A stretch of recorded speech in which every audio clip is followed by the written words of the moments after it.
Basahin niyo po itong bagong update ni Facebook para sa mga wala pang content monetization.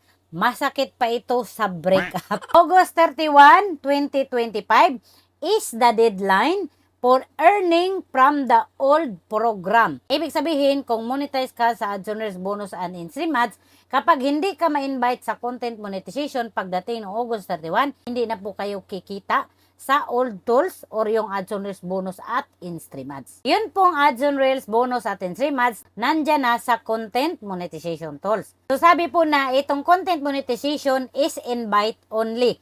Pero pwede po tayong mag-send ng interest. Pero kapag nag-send po tayo ng interest, hindi po siya guarantee na magkaroon talaga tayo ng content monetization tools.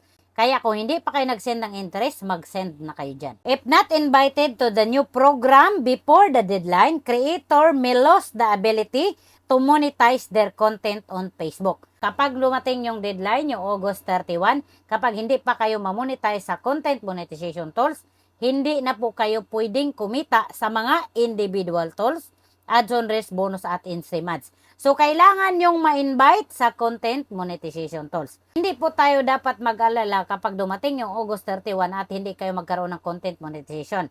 Kasi wala naman po siyang sinabi dito na pagdating ng August 31, kapag hindi ka magkaroon ng content monetization, hindi ka na magkakaroon. Ang sabi lang naman niya, pagdating ng August 31, hindi ka pwedeng kumita sa mga individual tools.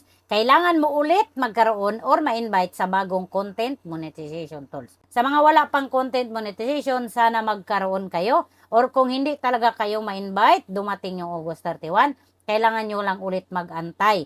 Baka sakaling ma-invite kayo. Itong content monetization, invitation po ito. Wala po siyang requirements. Kapag po ma-invite kayo, makikita nyo po dyan, merong setup, merong sign up, or merong switch to content monetization. Mag-try kayo mag-send ng interest mga guys kasi malapit na yung deadline, August 31 yan.